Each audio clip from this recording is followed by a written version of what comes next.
Motor juga punya masyarakat ya. Anak siapa? Bupati Pati Sudewo bikin geger warga Pati.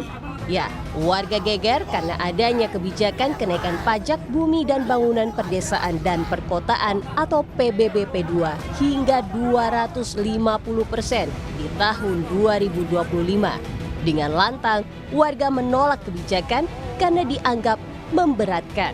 Tidak hanya itu, warga Pati juga menghimpun donasi untuk biaya logistik unjuk rasa. Tanggapan saya memberatkan rakyat, Mas. Itu tidak sesuai dengan janji-janji Sudewo waktu kampanye. Tidak akan menaikkan pajak. Jadi bagaimana Pak dengan kenaikan pajak ini? Ya, Harapannya warga? warga, rakyat Pati tetap mengadakan demo untuk menurunkan pajak supaya pajak tidak dinaikkan. Masifnya penolakan berujung melunaknya Bupati Sudewo dalam menerapkan kebijakan menaikkan pajak bumi bangunan hingga 250%. Sudewo juga meminta maaf karena dianggap menantang warganya. Saya minta maaf yang sebesar-besarnya atas pernyataan saya. 5.000 silahkan, 50.000 masa silahkan. Saya tidak menantang rakyat. Kenaikan sebesar 250% itu tidak semuanya. Itu hanya maksimal 250% itu maksudnya. Jadi yang di bawah 100%, di bawah 50% jauh lebih banyak. Namun demikian kalau ada yang menuntut supaya yang sampai 250% itu diturunkan, akan saya tinjau ulang.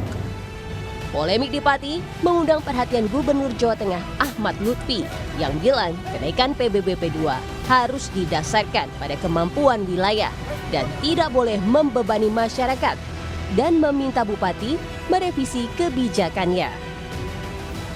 Kenaikan PBB harus didasarkan kepada kemampuan wilayah. Ya. Dan yang terakhir, kenaikan PBB tidak boleh membebani masyarakat.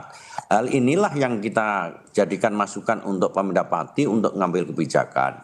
Saya yakin bahwa kenaikan ini adalah merupakan hal yang mungkin bagi pemerintah Pati, hal yang wajar. Tetapi masyarakat belum bisa menerima karena apa? Ini sangat membebani masyarakat. Oleh karena itu, sudah saya sarankan segera untuk diambil kebijakan untuk direvisi kembali. Sebelumnya, kenaikan PBB dikeluarkan Bupati Pati dengan dalih untuk meningkatkan pendapatan asli daerah Pati. Protes warga Pati dan peringatan dari Gubernur Jawa Tengah akhirnya berujung pada pembatalan kebijakan kontroversial ini. Tim Liputan, Kompas TV.